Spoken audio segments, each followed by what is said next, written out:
yung nilinisan natin kanina yung printer. So try natin guys kung may guwit-guwit pa guys. Uy, wala nang guwit-guwit. Thank you very much. Hi guys, welcome to my vlog. For today's video guys, may tuturo naman ako sa inyo na panibagong tricks, panibagong tutorial. So meron po tayo ditong Epson 3210. So ang gagawin natin guys, check muna natin yung manual head cleaning and nozzle check.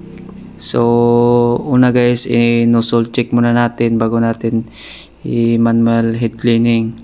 So ito po yung tuturo ko sa inyo guys para po malinisan yung inyong printer guys, kasi minsan meron guwit-guwit yung bond paper natin. So kailangan natin linisan guys.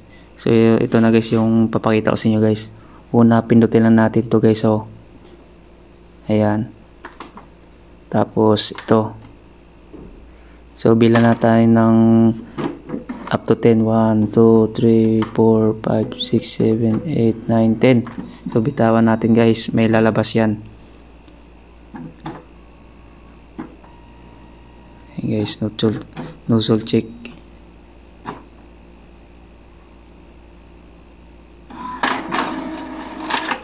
Ayun na guys.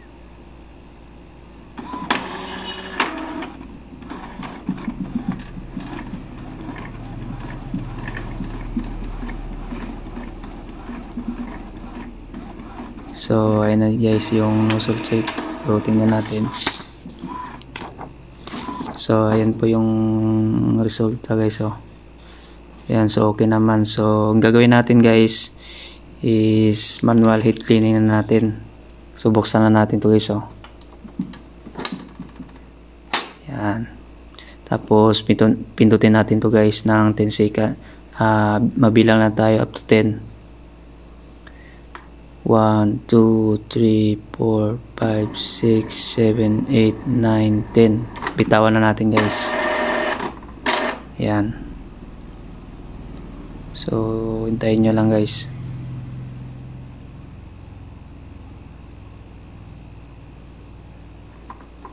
Ayan, magalaw. So naglilinis na yan guys.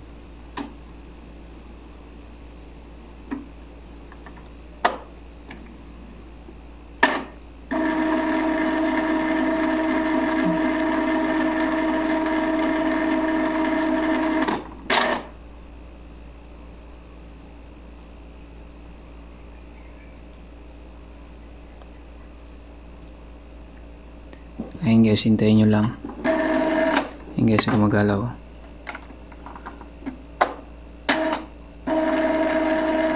Ganyan lang po mag manual head cleaning.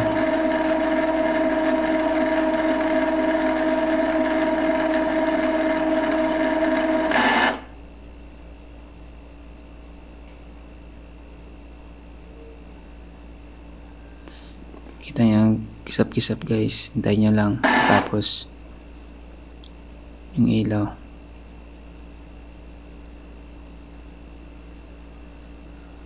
Ganyan lang po maglinis ng yung printer Epson L3210. So wait lang natin guys.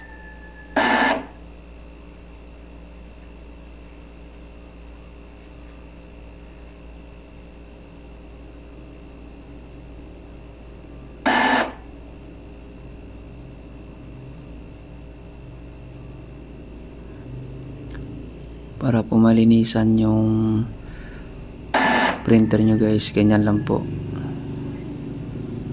Ayan, so sana may natutunan po kayo sa tutorial na to guys. Kung nagustuhan nyo guys, huwag kalimutan mag-like, mag-subscribe. Click mo na din ang bell para ma-update kayo sa mga susunod nating mga tutorial. RB King Vlog.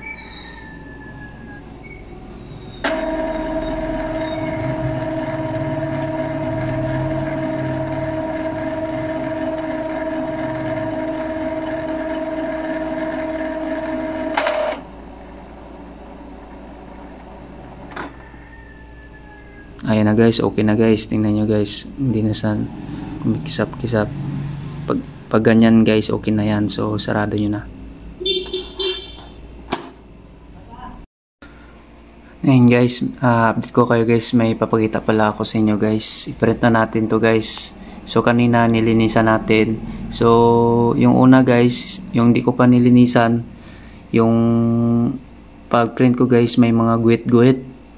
Mga guwit-guwit guys. So ito guys, try natin to kung may guwit-guwit pa sa guys. Kasi kakalinis lang natin ng printer. So pindutin natin yung print. Ayan, so nandito na guys.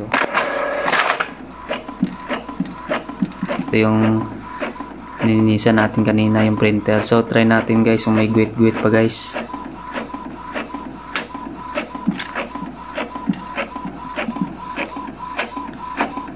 Ayan.